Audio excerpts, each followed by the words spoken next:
Consolator optime, dulcis hospes anime, dulce refrigerio.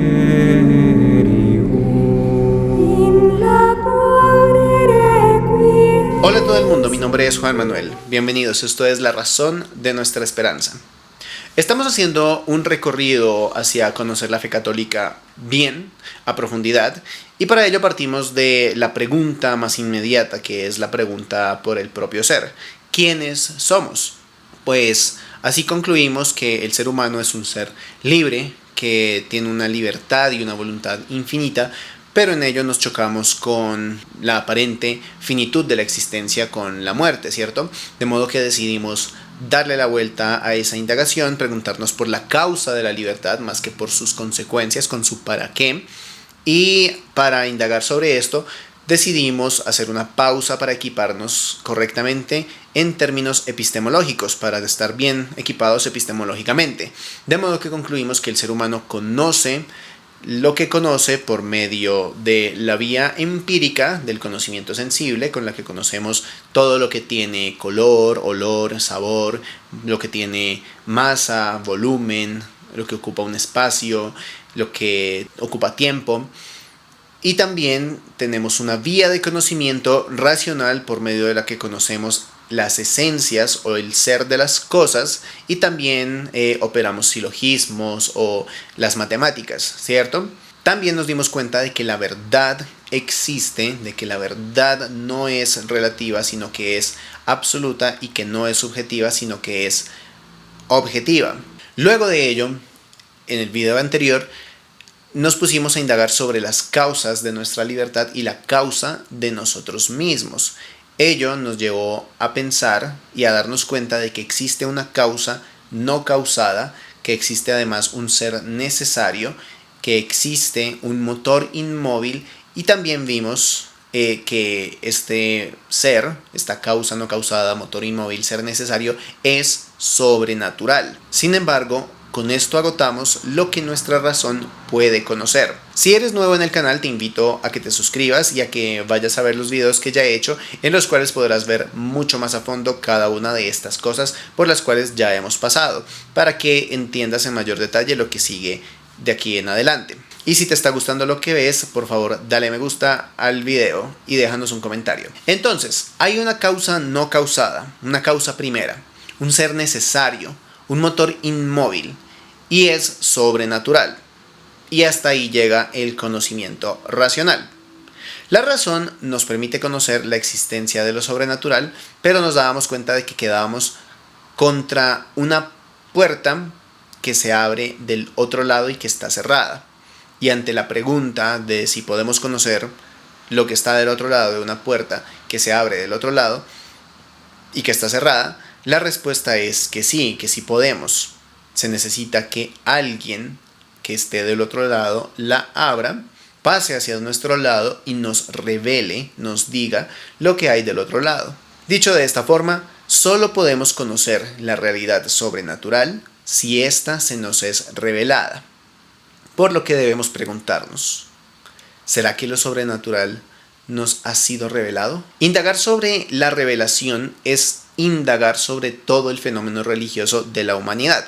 Evidentemente volveremos a este tema en mayor detalle más adelante, pero podemos hacer un recorrido muy rápido sobre la revelación en todas las religiones de la humanidad. Comencemos con las tradiciones filosóficas pararreligiosas, generalmente orientales, como lo son el taoísmo, el confucianismo o el budismo. Estas no son propiamente religiones, sino filosofías, pero hacen parte del objeto de interés de los estudios religiosos porque se relacionan con las religiones, especialmente en sus objetos de indagación y generalmente porque tienen contactos con las religiones, y también porque han incorporado elementos de religiones cercanas a ellos. Sin embargo, en estas tradiciones, el budismo, el taoísmo, el confucianismo, no encontramos propiamente un reclamo de revelación. Sus respectivos fundadores Siddhartha Gautama en el caso del budismo, Lao Tse en el caso del taoísmo o Confucio en el caso del confucianismo, no dijeron jamás haber recibido de manera sobrenatural sus doctrinas y las enseñanzas de cada una de sus filosofías, sino que ellos, por medio de su propia meditación, llegaron a las conclusiones a las que llegaron. Y asimismo es su propia palabra la que los seguidores de estas tradiciones asumen como verdaderas. Entonces, el Buda meditó tales y tales cosas y estas cosas llegaron a incorporarse en el corpus filosófico del budismo, y una persona que adhiere al budismo tiene una confianza en la meditación y en las disertaciones del Buda y por ello decide hacerse budista. Pero no hay algo más allá de este señalamiento que haga o que dé la certeza de que lo que disertó el Buda o Confucio o Lao Tse es verdadero, es simplemente su palabra. Eso también ocurre mucho en la actualidad con muchas filosofías occidentales, dado que, como mencionamos en videos anteriores, a partir del siglo XIII estamos sumidos como sociedad en un relativismo. Las personas que adhieren a ciertas corrientes en Occidente lo hacen únicamente porque confían o porque les gusta en un nivel subjetivo las conclusiones a las que llegan estos filósofos, y no tanto por un criterio de verdad. Esto explicaría, a mi parecer, por qué filosofías como el budismo están teniendo tanto éxito en Occidente. Y ahora que menciono Occidente, también vale la pena mencionar que en Occidente hubo filosofías que disertaron también sobre la ética, sobre el hombre, pero que no son contadas como lo son el budismo, el confucianismo o el taoísmo, como próximas a las religiones. En primer lugar, porque ya no existen. Estamos hablando del epicureísmo, del escepticismo, del estoicismo, del pitagorismo, de muchas otras que ya no existen porque fueron desplazadas por el cristianismo además, pero porque no llegaron a incorporar elementos religiosos como si terminaron haciéndolo el budismo, el confucianismo y el taoísmo. El budismo tibetano termina incorporando varios elementos de las creencias anteriores al budismo que existían en el Tíbet, lo mismo que el budismo zen incorpora elementos del sintoísmo japonés. Y ya que mencionamos estos grupos, pasamos a nuestra siguiente categoría de religiones del mundo, que son las religiones politeístas y que corresponden a la inmensísima mayoría de religiones que existen o que han existido incluso. En el contexto del cristianismo se denominan religiones paganas. En el Imperio Romano tardío, cuando la mayoría de la sociedad ya era cristiana, la sociedad se configuraba en torno principalmente a centros urbanos. La mayoría de las personas vivían en ciudades y ya eran cristianos.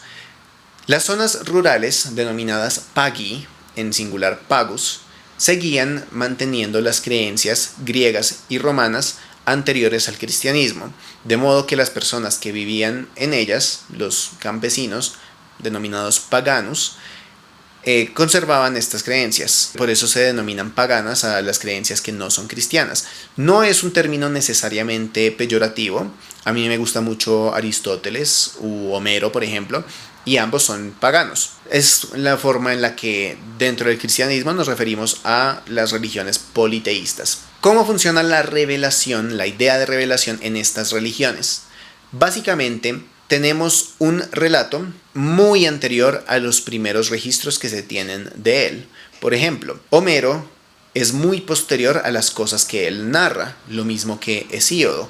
No hay nadie que dé certeza de la titanomaquia que narró Hesíodo, o de tantas cosas épicas que narra el Rig Veda que ocurrieron mucho antes de la escritura del Rig Veda.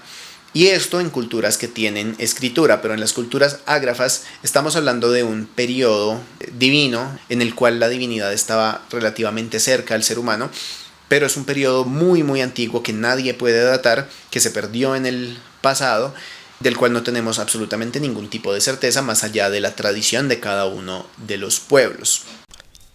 Además, las religiones paganas reclaman una revelación sobre sus propios dioses, como Shiva, Zeus, Shango, Inti, Amaterasu, que no son el principio que buscamos al que llegamos por la vía racional. Ninguno de estos se presenta como la causa primera, el motor inmóvil o el ser necesario. No son sobrenaturales en el sentido de estar por encima de las magnitudes naturales del tiempo, el espacio, la masa, el volumen. Más que ser sobrenaturales, lo que son, o serían si existieran, es sobrehumanos. Están más relacionados con los superhéroes de la cultura popular que con lo que nosotros buscamos.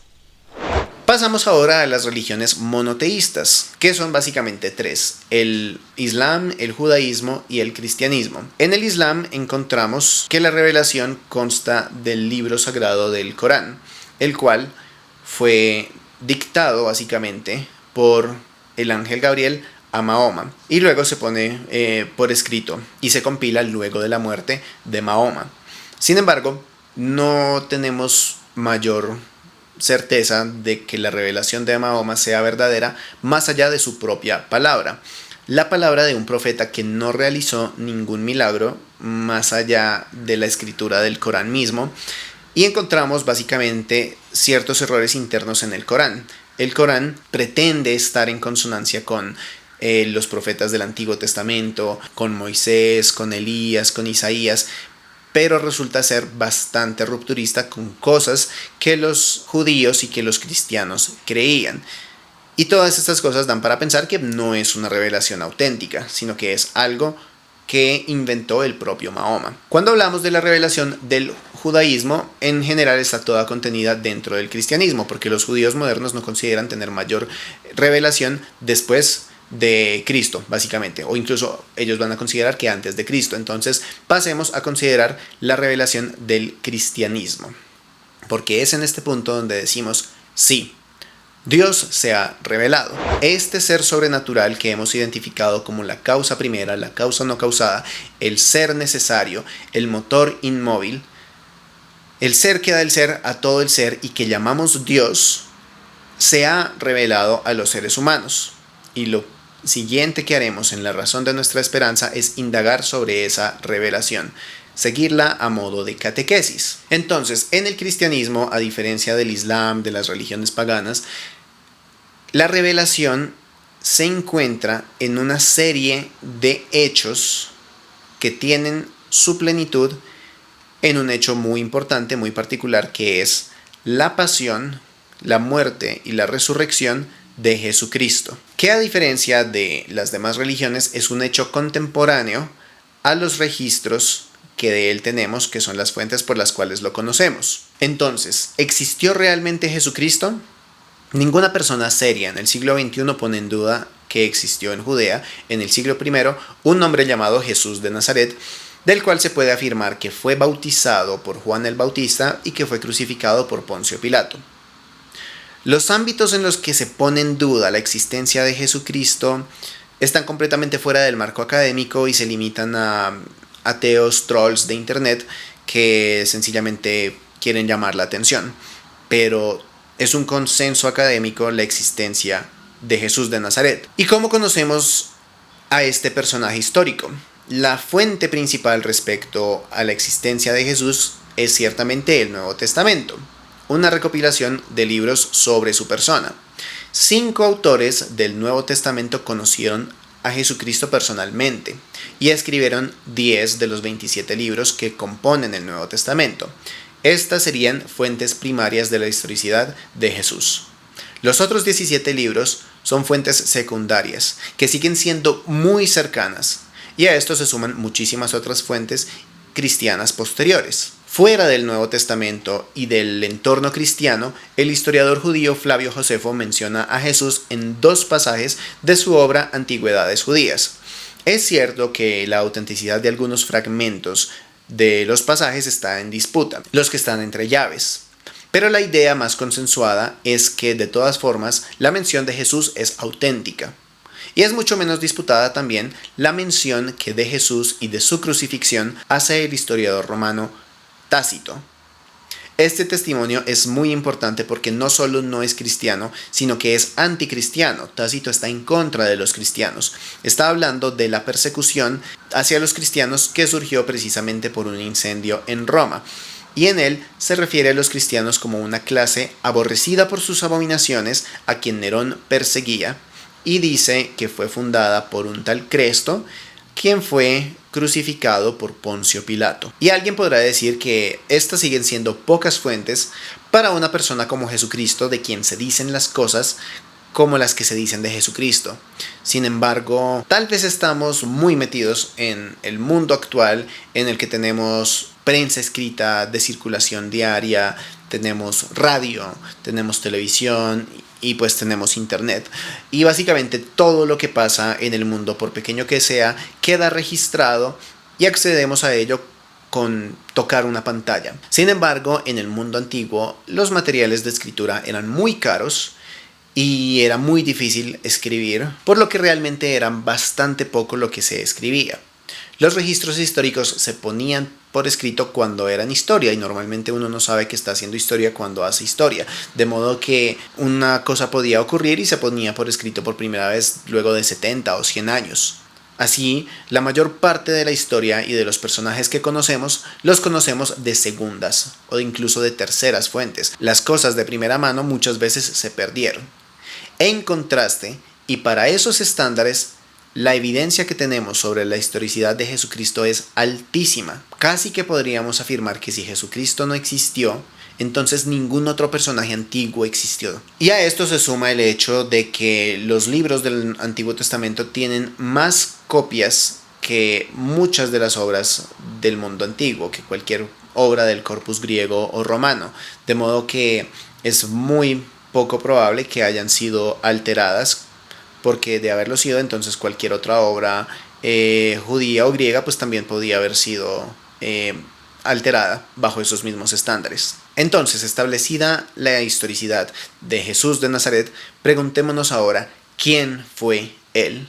La persona de Jesucristo no es desconocida para nadie, pero en realidad, ¿quién fue él? Es mucho lo que dicen muchos sobre Jesucristo, que fue un gran hombre, que fue un gran maestro, que fue un pacifista, que fue un revolucionario. Hay algunos que incluso dicen que fue un extraterrestre, pero ¿quién fue él en realidad? Cristo mismo les hizo esta pregunta a sus discípulos, conocidos hoy como los apóstoles, cuando todavía estaba con ellos. ¿Quién dicen los hombres que soy? Y las respuestas, tal y como ocurre hoy, eran variadas, contradictorias y poco concluyentes. Algunos dicen que eres Elías, otros que eres Juan el Bautista, y otros que eres un profeta como los antiguos. Ante esta respuesta, Cristo confronta a sus seguidores, quienes ya llevaban tiempo estando con él, y les dice: ¿Y vosotros quién decís que soy? Nosotros haremos lo mismo, nos volcaremos a los testimonios de aquellos que dieron su testimonio respecto a quién es Jesús, porque después de todo, si no puedo conocer directamente a una persona, la mejor forma que tengo para conocerla es irme a lo que de ella dicen sus allegados. ¿Y quién decían los discípulos que era Cristo? Si vamos a revisar quién fue Cristo en los testimonios de sus seguidores, tal vez sea necesario conocer cuál es la garantía de que ese testimonio es real. Porque lo mismo podría darnos a hablar de Jesucristo que hablar de Mahoma o de Buda o de cualquier otro personaje de la historia. Los seguidores de Mahoma o de Buda o de Pitágoras, después de su muerte, se dedicaron a enseñar y a difundir las doctrinas de su respectivo maestro. Buda, Mahoma, Pitágoras. Los seguidores de Jesucristo tenían una diferencia fundamental, y es que antes de difundir una doctrina, ellos difundían una noticia, un hecho que para ellos lo significaba todo: que Jesucristo había padecido, había sido crucificado, había muerto y había resucitado, y había ascendido a los cielos. Y en esta época, con internet, celulares, estaciones espaciales y viajes a la luna, solemos mirar con soberbia a las personas que nos precedieron en la historia, a las personas de otras épocas. Pero basta con conocer un poco de sus contextos para saber que los hombres del pasado no eran menos inteligentes que nosotros. Y no era que en el siglo I la gente fuera bruta y simplemente creyeron en lo que dijeron los discípulos de Cristo. La resurrección de Cristo era tan inverosímil en el primer siglo como lo sigue siendo hoy en día. Y ante un testimonio tan inverosímil, lo más fácil es no prestarle atención porque no la vale. Entonces, ¿por qué dar crédito a lo que decían los seguidores de Cristo? Porque su testimonio fue el martirio. De hecho, la palabra mártir, que hoy designa a alguien a quien asesinan por la causa que defiende, viene del griego martyr, que significa precisamente testigo. Porque los testigos de la resurrección de Jesucristo llevaban su testimonio aún a riesgo de tortura y muerte. Para los judíos, estos seguidores de Cristo estaban esparciendo doctrinas erróneas que iban en contra de lo enseñado por Moisés. Atentaban contra la unidad del pueblo, por lo que merecían la pena de muerte. Para los romanos eran personas que no reconocían el culto a la personalidad del emperador, quien era considerado un dios. Por lo tanto, también eran unos instigadores y amenazaban con socavar la unidad del imperio.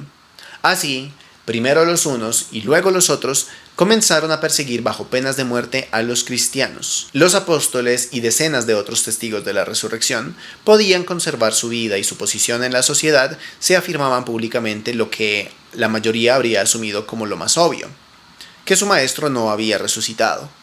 Pero en vez de eso estuvieron dispuestos a perder sus posesiones, a que sus familias y sus comunidades les dieran la espalda, y a que se los denunciara, a que se los encarcelara, a que se los sometiera a las más penosas torturas y finalmente a la muerte. Y claro, la convicción del testimonio y la disposición a la tortura y al martirio no demuestran que un testimonio sea verdadero. Después de todo, los cristianos no son los únicos mártires. Un terrorista islámico extremista puede estar dispuesto no solo a martirizarse, a dejarse matar, sino incluso a hacerse volar en 1000 pedazos él mismo junto con otras personas inocentes, y eso no es una prueba de que lo que él cree sea verdad, pero sí es una prueba de que la persona está totalmente convencida de lo que cree. Esta persona está segura, sin un ápice de dudas, que después de hacerse explotar, llegará a un paraíso. Pero su convicción y su acto no son garantías de que dicho paraíso exista. Los primeros cristianos también esperaban una recompensa después de pasar por el martirio. Pero no era esta esperanza simplemente por lo que morían. Morían por dar testimonio de Cristo. En el caso de los apóstoles y de muchos otros, su testimonio no era «yo creo que si me martirizan voy a ir al cielo y estaré bien». El testimonio por el que morían era más bien «yo vi a Jesús, yo vi que fue condenado, que lo crucificaron, que murió y que fue enterrado. Y luego vi que resucitó y vi que ascendió al cielo. No lo leí en un libro, no me lo contaron otros, aunque eventualmente a quienes yo les cuente también serán martirizados. A mí y a muchos otros nos consta que lo que vimos es verdad. Y si dar ese testimonio nos cuesta la vida, nosotros estamos dispuestos a que nos la quiten, porque confiamos en que resucitaremos de la misma forma en que vimos que lo hizo Jesús. Ellos no estuvieron dispuestos a morir por un cuento en el que creían. Estuvieron dispuestos a morir por el testimonio de algo que vieron. Ese mismo testimonio, hoy, 2000 años después, ha llegado hasta nosotros. Y nosotros no podemos quedar indiferentes. Si el testimonio apostólico es cierto y Cristo realmente resucitó de entre los muertos, estamos ante algo que merece por lo menos nuestra atención, y lo merece la persona de quien esto se dice. Esto es lo que de aquí en adelante veremos en esta serie de videos de la razón de nuestra esperanza. Por ahora este video termina aquí, así que te doy muchísimas gracias por haberlo visto. Si te ha gustado, si tienes alguna opinión, por favor déjala en la caja de los comentarios. Dale me gusta a este video y compártelo con todo el mundo para que se difunda esta buena noticia sobre la resurrección de Jesucristo. Muchísimas gracias y que Dios los bendiga. Chao.